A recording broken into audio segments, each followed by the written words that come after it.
이런 오시코시 디펜스와 하나 에어로스페이스 컨소시엄은 레드백 장갑차를 기반으로 미 육군 요구에 부합하는 선택적 유인 전투 차량을 개발할 예정입니다.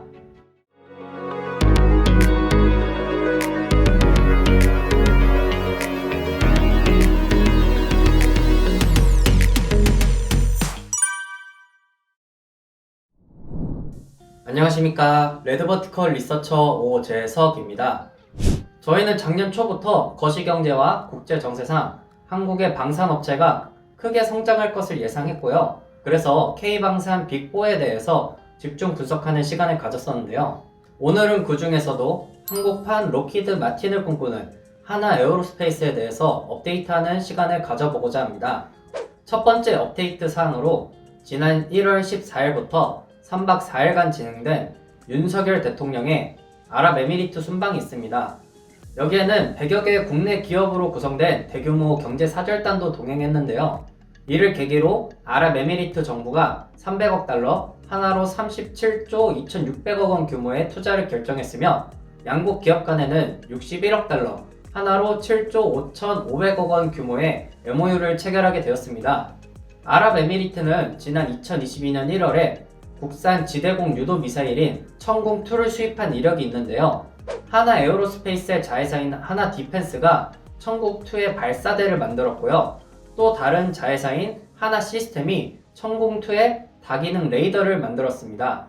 이번 MOU에서는 하나 에어로스페이스가 직접적으로 큰 수혜를 받을 수 있을 것으로 보이지는 않습니다만 이를 계기로 양국의 방산교류가 활성화가 된다면 천궁2나 K9 자주포 등의 추가 수출이 이루어질 가능성 또한 높아질 것으로 보입니다. 두 번째 업데이트 내용으로 윤석열 정부는 방산 산업을 새로운 수출 주력 산업으로 적극 육성하겠다고 밝힌 바가 있는데요. 2022년 11월에 열린 2022 방산 수출 전략 회의에서 국방부는 2027년까지 세계 점유율 5%를 돌파해 4대 수출국으로 도약하겠다는 목표를 제시하면서 수출 지원 제도 강화, 군 주도 포스트 세일즈, 국방 R&D 강화, 규제 완화, 우수 연구 인력 인센티브 강화 등을 추진하기로 했습니다. 또한 대통령실 내에 방산 수출 기획팀을 조직하여서 방산 수출의 컨트롤 타워 역할을 하기로 하였으며 방산 수출의 걸림돌로 작용하고 있는 국가계약법을 대신할 방위산업계약법 제정을 서두르고 있는 상황입니다. 이렇게 정부 차원의 적극적인 지원은 하나 에어로스페이스를 비롯한 방산 기업들의 해외 수출에 활로를 열어주고 있습니다. 셋째로 러우 전쟁이 장기화됨에 따라 유럽 지역 지정학적 리스크가 점차 커지고 있습니다. 최근 영국, 프랑스, 독일 등의 유럽 국가들이 전차나 장갑차, 미사일 등을 제공하기로 하면서 전쟁이 점차 심화되는 양상을 보이고 있는데요. 상황이 이렇다 보니 유럽 국가들이 앞다투어 군비 증강과 무기 현대화 등을 통해 재무장을 하고 있는 상황입니다. 덕분에 하나에어로스페이스의 K9 자주포를 비롯한 여러 무기 체계들이 관심을 받고 있습니다. 실제로 지난주 에스토니아에서 K9 자주포 12문을 추가 구매하기로 했다는 기사가 보도되었으며 작년 11월에는 노르웨이에서 K9 자주포 4문과 K10 탄약 재보급 차량 8대를 추가로 구매하였습니다. 비슷한 시기에 핀란드에서도 K9 자주포 38문을 추가로 구매하였죠. 작년 12월에는 루마니아 니콜라이 치우카 총리를 비롯해서 국방부 장관, 경제부 장관, 국회 하원 의장 등이 방한을 하였는데요. 미국에서 받은 18문의 M142 하이마스 다연장 로켓과 함께 운용할 자주포 도입을 고려를 하고 있다고 합니다. 이 때문에 저렴한 가격과 빠른 납기, 우수한 성능을 가진 K9 자주포에 관심을 보였다고 하네요. 이렇게 유럽 지역의 지정학적 리스크가 하나 에어로스페이스에게 유리한 환경으로 작용하고 있습니다. 넷째로 미국의 차세대 선택적 유인 전투 차량 사업, 줄여서 OMFV 사업이 있습니다. 지난 1월 6일 미국은 37억 5천만 달러 규모의 우크라이나 추가 무기 지원을 발표했는데요.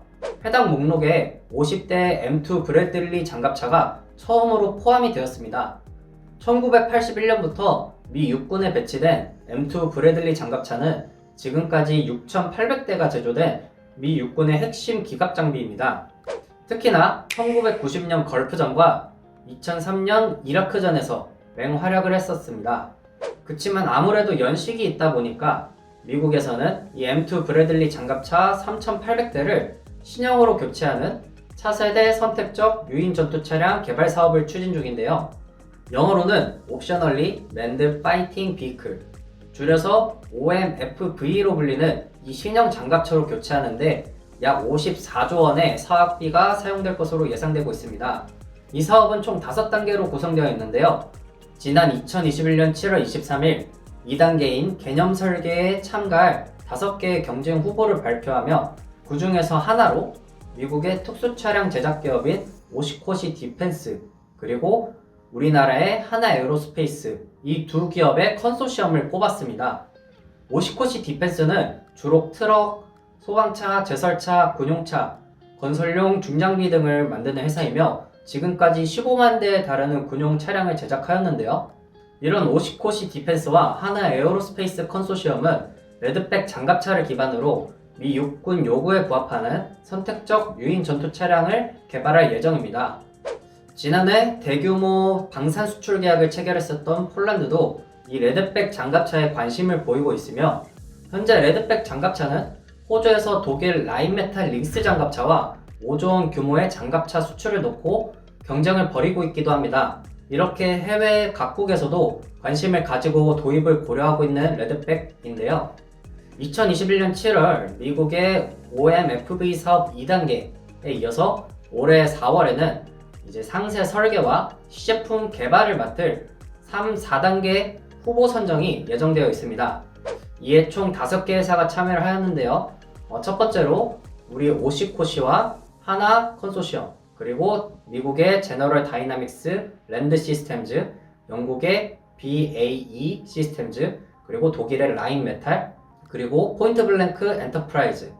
네, 이렇게 5개 기업이며 모두 미 육군의 제시한 기준을 충족했다고 합니다. 이 중에서 3개 업체가 선정이 될 거고요. 2027년에는 최종 사업자 한 곳이 발표될 예정입니다. 만약에 레드백이 폴란드나 호주 등에서 수출이 되면서 가격 경쟁력이나 빠른 납기, 뛰어난 성능 등이 입증이 된다면 이를 토대로 미국의 OMFV 사업에서도 유리한 입지를 차지할 수 있을 것으로 기대됩니다. 거기다가 윤석열 정부는 한미 국방 상호 조달 협정을 체결하기 위해서 작년 10월에 범정부 태스크포스를 출범하였습니다.